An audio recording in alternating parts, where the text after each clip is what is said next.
Bonjour à tous et merci d'être fidèles une fois de plus à La Voix est libre Alpes Express, le magazine de débat transfrontalier que vous propose une fois par mois les rédactions de France 3 Alpes et de la RAI Vallée d'Aoste. Le thème de débat que nous avons retenu pour ce premier numéro de l'année a évidemment tout à voir avec l'avenir de l'Union européenne, puisque nous sommes, je vous le rappelle, dans la dernière ligne droite avant les élections européennes du printemps prochain.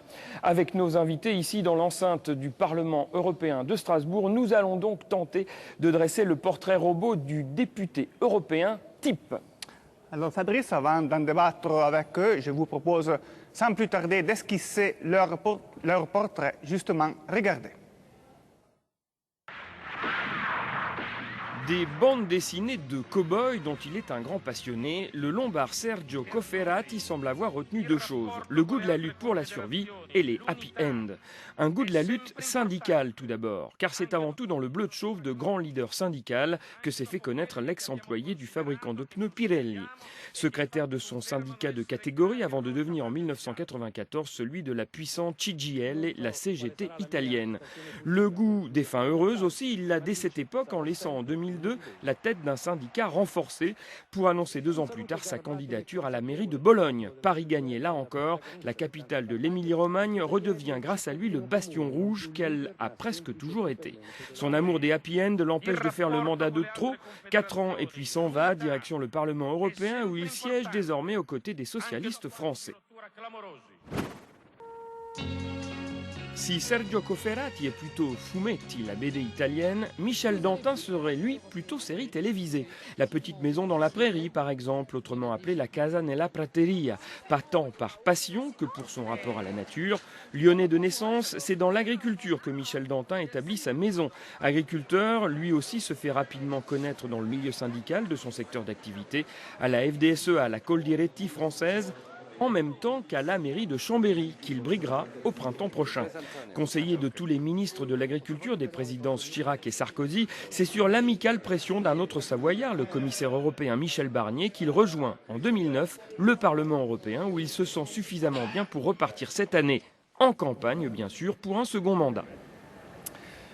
Voilà pour ces deux portraits d'hommes politiques eurodéputés, des hommes donc, mais il y a aussi des femmes, hein, on rassure tout le monde, dans cette enceinte, même si elles ne sont pas majoritaires. Et nous avons le plaisir d'en accueillir une sur notre plateau, Rebecca Harms. Bonjour. Bonjour.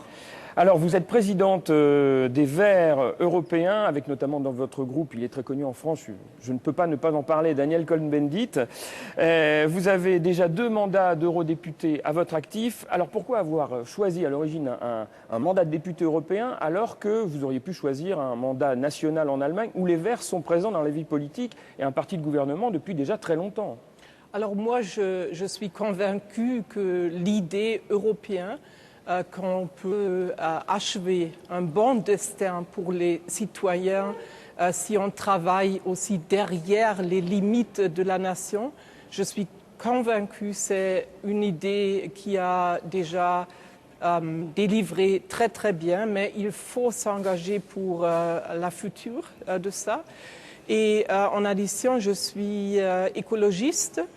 Et je vois très clair que les grandes idées de l'écologie, de la politique pour l'écologie, les grandes idées, on peut faire mieux si on fait ça aussi ensemble, la protection du climat, la transition énergétique, sortir du nucléaire. On peut commencer en Allemagne, mais il faut continuer en Europe. Sergio Cofferati, Rebecca Harms l'a appena detto. Sergio Cofferati, Madame Harms vient d'en parler, pour devenir réalité, les grandes idées ont besoin de l'Europe. Alors, ce qui n'est pas dit dans le portrait de vous que l'on vient de voir, c'est ce qui vous a poussé à vous engager en Europe. Et surtout comment s'est effectué le grand saut que vous avez fait pour passer de leader syndical, maire de Bologne, donc dans des actions concrètes, à ces palais européens que les gens accusent souvent d'être loin des préoccupations quotidiennes. Déjà en soi, c'est une expérience enrichissante. Et puis, si je suis efficace ici dans mon rôle, ça sera bientôt aux électeurs de le dire. Mais il ne faut pas oublier que désormais, une partie importante de nos vies se décide ici. Le poids des parlements nationaux s'est allégé grandement ces dernières années. Grâce au traité de Lisbonne, celui du Parlement européen a augmenté. Donc, à l'inverse de ce que les gens croient, le travail ici est beaucoup plus intense que ce qui est montré en général à l'extérieur de l'enceinte. C'est indispensable d'être présent ici, surtout pour donner à l'Union européenne le visage que l'on souhaite d'elle. Mais Sergio Cofferati, on entend souvent dire que le mandat de maire est la plus belle charge qui soit, parce qu'elle est très concrète, proche des préoccupations des gens. C'est un peu l'inverse d'ici, où l'on est un peu loin de tout et de tous, non? Vous savez, toutes les expériences de ma vie sont très différentes entre elles. Leader syndical, vous êtes en contact constant avec les gens que vous représentez, car ils sont à côté de vous tous les jours. Maire, c'est vrai, c'est une très belle fonction. À cela près qu'il faut faire le distinguo entre le mandat de maire d'une grande ville et celui d'une ville moyenne. Maire d'une ville moyenne, comme Bologne, ça veut dire avoir vos concitoyens tous les jours à la porte de chez vous, avec une liste de requêtes en main. C'est ça votre travail de tous les jours. Ici, c'est vrai qu'il y a beaucoup plus de distance avec les électeurs que vous représentez. Mais je crois qu'aujourd'hui, l'Europe est un terreau d'initiatives extraordinaires. Contrairement à la mode actuelle de l'euroscepticisme, moi je crois en l'avenir de l'Europe. Pour peu qu'on y travaille tous ensemble afin de lui donner un profil utile. Avant tout, la mission principale de l'Europe, surtout pour les plus jeunes, c'est de faire croître l'économie. Il faut une croissance soutenue, respectueuse de l'environnement, mais une croissance. Aujourd'hui, ce n'est pas un hasard si le manque de travail est la difficulté numéro 1 des gens, et même souvent un drame pour des millions de citoyens européens. Il nous faut inverser la tendance. Et on ne peut le faire qu'ici. Chaque État dans son coin ne pourra rien faire. Michel Dantin, vous entamez en quelque sorte le parcours contraire à Sergio Cofferati. Vous commencez de l'Europe et vous voulez devenir maire d'une grande ville comme Chambéry. Ce n'est pas un handicap de commencer par l'Europe. Vous êtes loin des exigences des citoyens. Je n'ai pas commencé par l'Europe, puisque j'ai eu un mandat au Conseil général de la Savoie pendant 15 ans. J'ai toujours, malgré mon mandat européen, tenu à garder les pieds dans le concret du terrain électoral. La Savoie, mais pas seulement la Savoie, le Grand Sud-Est, parce que je pense que, en tant qu'élus, nous ne sommes pas délégués à Bruxelles, délégués à Strasbourg. Nous sommes représentants d'un terroir, d'un territoire, dans une instance parlementaire. Et nous avons le devoir de faire les allers-retours pour à la fois expliquer, mais aussi comprendre l'évolution des aspirations de nos concitoyens. Mais en cas de victoire aux prochaines municipales à Chambéry, si vous êtes également élu eurodéputé à nouveau, vous choisirez quoi? Chambéry ou l'Europe? Pour le moment, je suis candidat à la mairie de Chambéry. Je ne sais pas si je serai candidat aux élections européennes. Donc vous ne voulez pas nous l'annoncer là aujourd'hui? Je ne peux pas vous annoncer si je serai candidat aux européennes, puisque ce n'est pas moi qui décide d'être sur la liste. C'est un peu une nébuleuse d'ailleurs ça, hein. La façon dont les députés européens sont choisis, c'est toujours très compliqué dans les pays, en France y compris, hein. On ne comprend pas toujours bien, nous électeurs, comment ça se passe, pourquoi un tel se retrouve tête de liste, quelqu'un qui n'a jamais eu aucun engagement européen et qui se retrouve d'un seul coup propulsé. C'est le biais des scrutins à la proportionnelle avec des listes qui sont fixées au niveau régional, national, ça dépend les États. En France, c'est les partis politiques au niveau national qui fixent la composition des listes, même si ces listes ont des connotations interrégionales. Alors on va terminer avec le parallèle avec Sergio Cofferati. Vous aussi, vous êtes ici issu d'un milieu syndical. Est-ce que cette expérience syndicale vous a servi en Europe? Ce sont deux missions différentes, celle du syndicaliste, celle du député européen.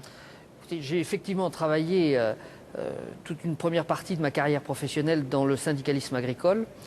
J'ai toujours entendu parler d'une politique agricole commune. Et donc, pour moi, cette présence au Parlement européen, le rôle de rapporteur que j'ai pu avoir dans le cadre de la PAC, est une continuité par rapport à ce que j'ai vécu sur le terrain. Et essayer de modifier des textes lointains et technocratiques pour les faire mieux coller à la réalité que j'ai pu connaître sur le terrain, c'est assez exaltant. Alors justement, vous êtes tous les deux engagés, Madame Harms et vous-même, Monsieur Dantin, dans le système, dans la politique européenne pour peser sur vos chevaux de bataille, si je peux dire, vous l'agriculture, vous l'écologie. Vous vous sentez dans la peau d'adversaire quand vous êtes dans l'enceinte, là, juste à côté de nous, Madame Harms? Alors, qu'est-ce que je sens? Est-ce que vous vous sentez, souvent on oppose le monde agricole avec le monde de l'écologie. Est-ce que dans l'enceinte, là, ici, juste à côté de ce studio, vous vous sentez adversaire de Michel Dantin? Comment sont vos rapports ici? Alors, je me souviens bien la proposition pour le CAP présentée par monsieur le commissaire. Et moi, j'ai vraiment soutenu cette proposition. À la fin, j'ai des doutes que l'objectif d'avoir plus de responsabilité pour la future, l'écologie avec le CAP, oui, on a essayé, mais à la fin, je trouve que c'est très faible, cette réforme, et on va recommencer, ça c'est garanti. D'accord. On va revenir à vos vies de députés européens. Alors, comment ça s'organise la vie d'un député européen? D'abord, on vit où? À Strasbourg, Bruxelles, dans son pays d'origine? Comment ça marche? On vit partout et on ne vit pas toujours très bien. Ça, c'est vraiment un problème, parce qu'on voyage trop. Alors actuellement, nous sommes en session plénière ici à Strasbourg, mais ce n'est que le sommet, la partie visible d'un iceberg qui est fait aussi par un long parcours de décision qui n'est peut-être pas connu. Où réside la vraie décision ici en Europe, Dantin? Le travail très important, c'est un travail qui se fait en commission. Il y a une vingtaine de commissions au Parlement européen, la commission de l'environnement, la commission de l'agriculture, la commission des transports, etc. C'est là qu'un vrai travail de co-construction se réalise sur chacun des textes. Car ce qu'il faut souligner, par rapport à la France par exemple, c'est qu'ici il n'y a pas de majorité. Il faut constituer une majorité sur chacun des textes, puisque les ça ne fonctionne pas comme dans le Parlement national, il n'y a pas une majorité. Il n'y a pas de majorité et une opposition. Le plus gros groupe, c'est le groupe PPE auquel j'appartiens. Il y a 269 membres. Le second groupe, c'est le groupe socialiste où il y a environ 200 membres. Sur 754, pardon, vous voyez bien qu'aucun des deux groupes n'a la majorité. Donc il faut constituer des majorités. Et au terme pratiquement de cette législature, ce que l'on peut retenir, me semble-t-il, c'est que lorsqu'on est sur des dossiers économiques, la majorité est plutôt une majorité de droite et du centre, et quand on est sur des questions de société, la majorité est plutôt sur le centre et la gauche. Il y a aussi des alliances territoriales au-delà des clivages. Il y a aussi effectivement des alliances territoriales qui peuvent se mettre en œuvre. J'étais l'un des rapporteurs sur la politique agricole commune.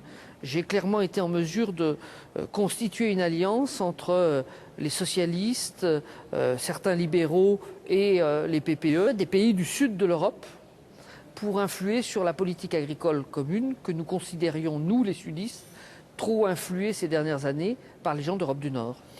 On peut dire que des alliances se font ici qui seraient impossibles, impensables dans les parlements nationaux, Madame Harms? Ça dépend des parlements, parce que je vois pendant ma vie politique des grandes différences dans les cultures politiques dans les pays membres. Alors le plus vous allez dans le Nord, le plus vous trouvez l'idée de consensus derrière les décisions. Le plus dans le sud, le plus vous trouvez la confrontation.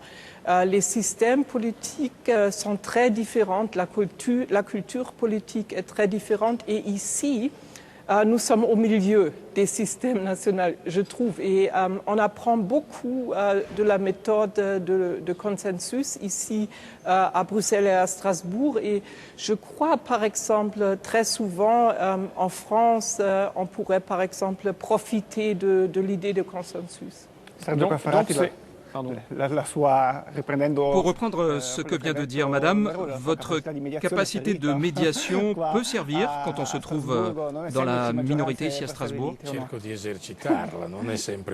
Ah, ici, il faut toujours faire l'effort de comprendre les autres et ce n'est pas toujours facile. Non, ici, l'absence d'un gouvernement et donc d'une majorité et d'une opposition change la dynamique des rapports entre députés.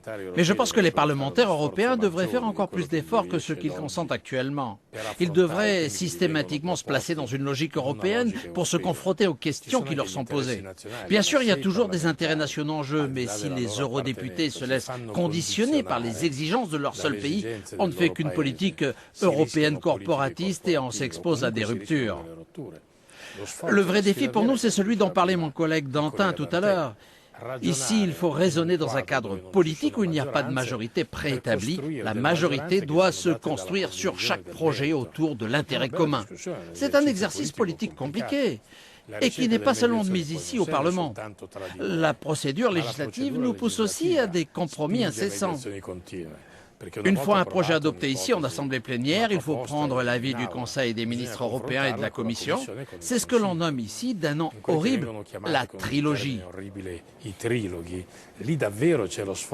Mais il dit bien ce qu'il veut dire, ce nom. La médiation est obligatoire entre trois sujets de nature différente et qui ont trois sources de légitimité différentes.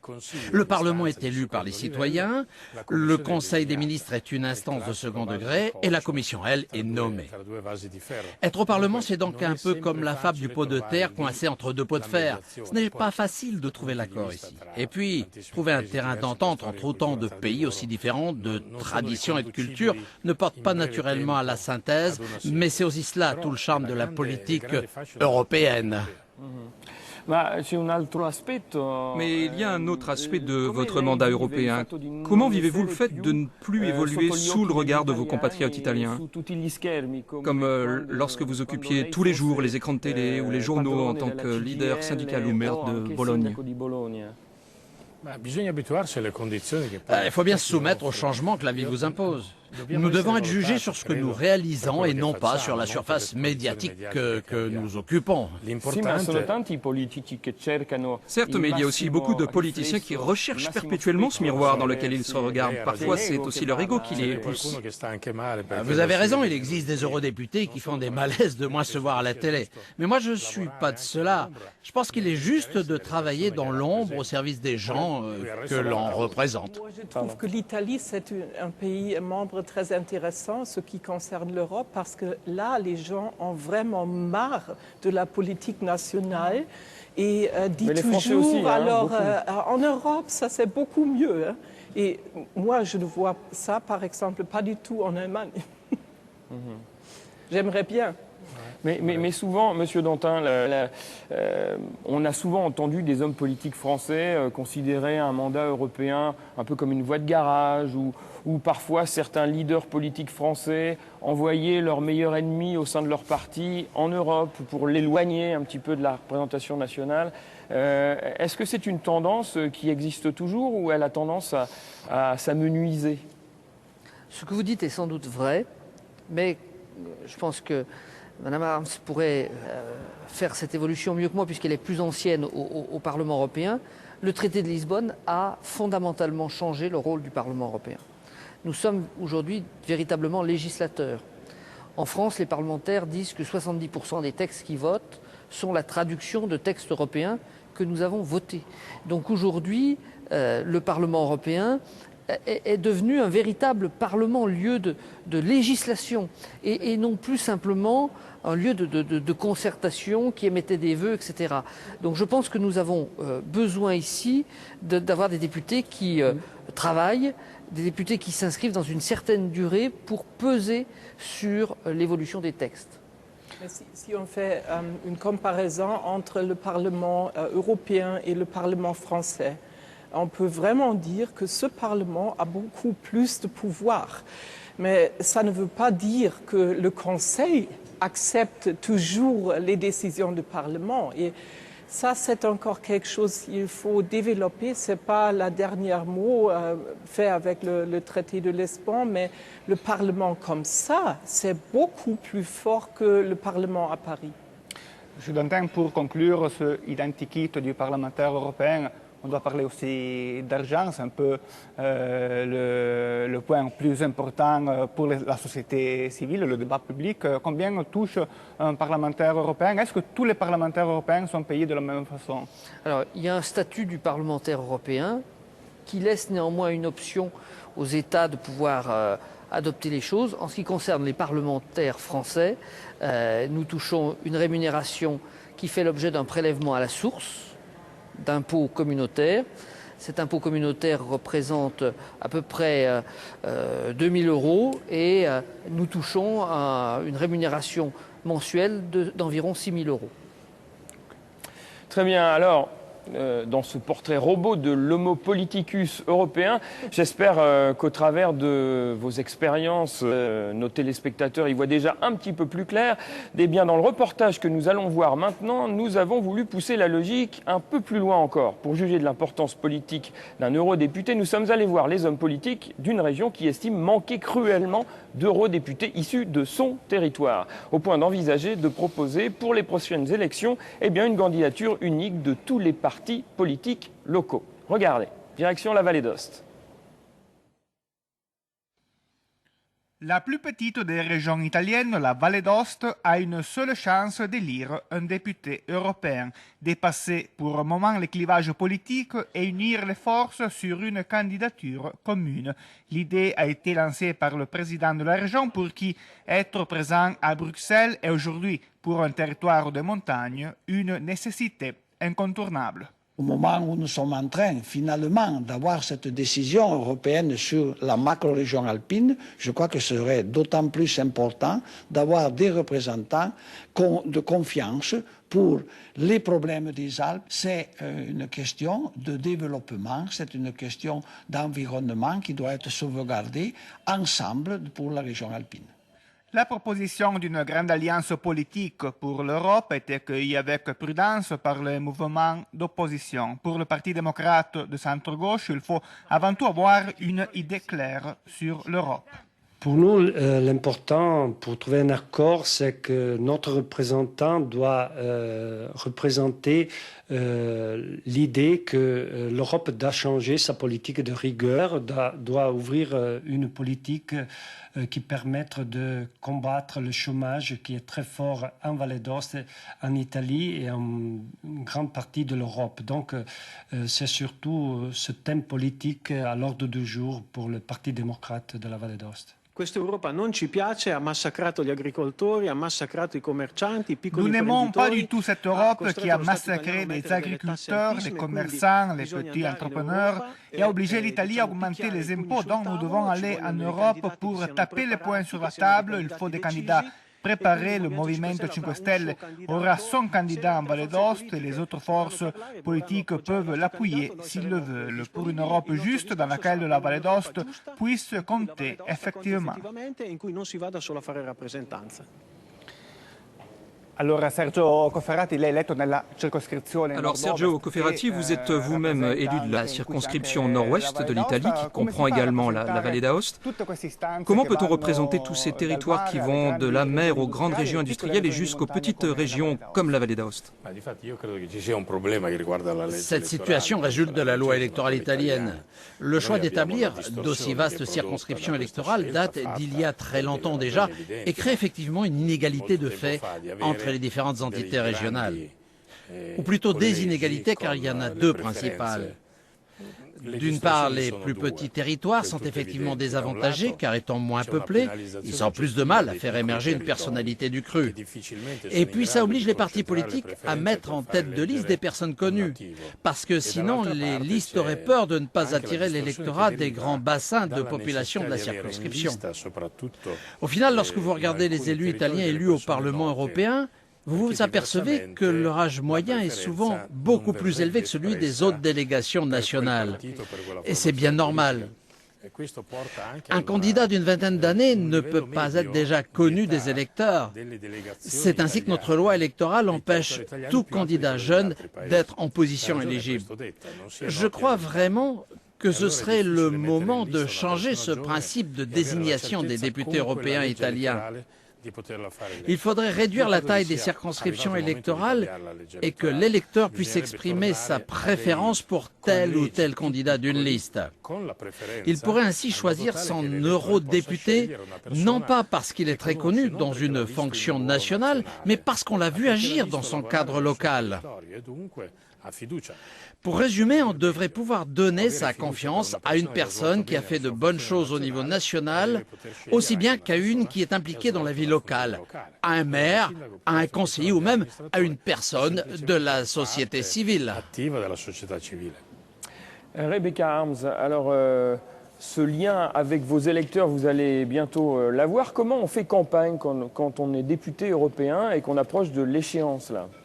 Alors, par exemple, nous essayons, comme Verts européens, de faire une différence. Nous avons des primaires et tous les Européens, même s'ils ne sont pas citoyens, peuvent décider qui va être tête de liste, qui est le couple vert pour faire campagne pour les Verts européens. C'est pour favoriser ce lien avec les électeurs, ça, ces primaires. Alors, on essaie. C'est une recette.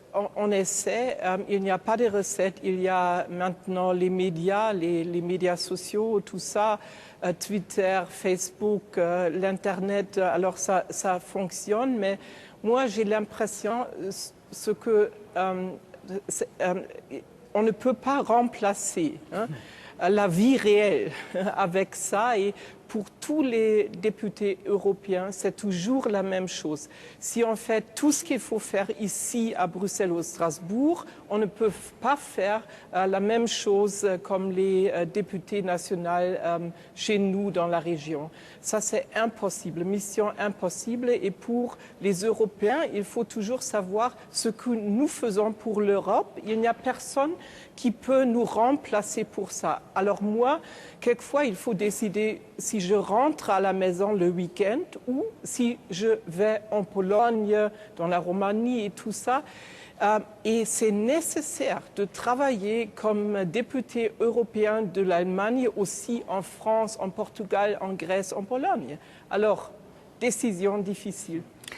Michel Dantin, la campagne électorale est bien sûr aussi l'occasion de présenter des bilans de l'activité. Qu'est-ce que vous allez mettre en avant dans votre bilan? Écoutez, je peux mettre en avant deux éléments dans lesquels j'ai directement contribué, qui concernent le territoire des Alpes du Nord en particulier. C'est le financement à 40% de l'Europe pour le tunnel de base sur le projet Lyon-Turin. C'est quand même un point important. Et puis sur les questions agricoles, je pense que dans le paquet sur le lait, on a obtenu des mesures spécifiques pour les produits sous signe d'appellation d'origine contrôlée.